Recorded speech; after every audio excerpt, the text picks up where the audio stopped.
Assalamualaikum warahmatullahi wabarakatuh. Perkenalkan, nama saya Islah Fadilah.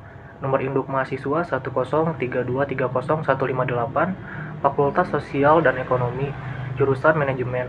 Di sini saya akan membahas materi mengenai perencanaan sumber daya manusia. Untuk yang pertama ada pendahuluan.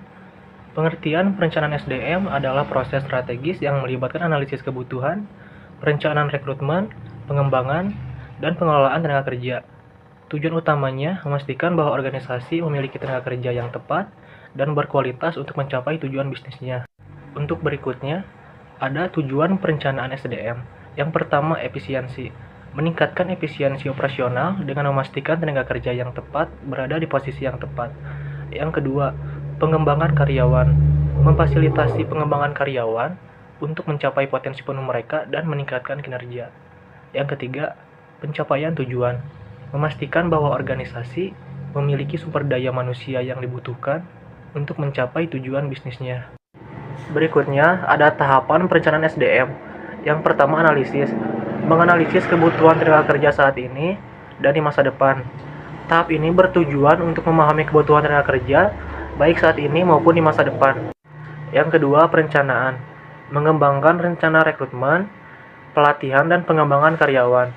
Setelah kebutuhan tenaga kerja dianalisis, perusahaan membuat strategi untuk memenuhi kebutuhan tersebut. Yang ketiga ada implementasi, melaksanakan rencana perencanaan SDM.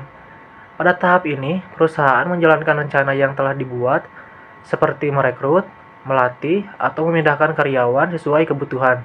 Yang keempat, evaluasi. Mengevaluasi efektivitas rencana perencanaan SDM. Evaluasi dilakukan untuk menilai keberhasilan pelaksanaan rencana SDM dan memastikan bahwa kebutuhan tenaga kerja yang telah terpenuhi. Untuk berikutnya ada metode perencanaan SDM. Yang pertama, peramalan. Peramalan di sini adalah untuk memprediksi kebutuhan tenaga kerja di masa depan berdasarkan tren bisnis. Yang kedua, ada analisis jabatan. Adalah untuk menganalisis persyaratan setiap posisi untuk menentukan kualifikasi yang dibutuhkan. Yang ketiga ada inventarisasi SDM. Adalah untuk menilai keterampilan dan potensi karyawan yang ada. Berikutnya, tantangan dalam perencanaan SDM. Yang pertama, perubahan pasar. Perubahan cepat dalam teknologi dan tren industri. Perusahaan teknologi yang menghadapi perubahan teknologi yang sangat cepat, seperti munculnya AI dan otomatisasi. Yang kedua, keterbatasan sumber daya. Sumber daya finansial, waktu, dan tenaga kerja yang terbatas. Perusahaan yang baru saja melakukan restrukturisasi mungkin kekurangan waktu untuk melatih ulang karyawan dan hanya memiliki sedikit tenaga kerja untuk memenuhi target bisnis, sehingga menyebabkan tekanan berlebih pada SDM yang ada. Yang ketiga, persaingan. Persaingan ketat untuk mendapatkan tenaga kerja yang berkualitas. Contohnya seperti rumah sakit di daerah terpencil sering kesulitan merekrut dokter atau tenaga medis, karena kebanyakan tenaga medis lebih memilih bekerja di kota besar dengan fasilitas yang lebih baik.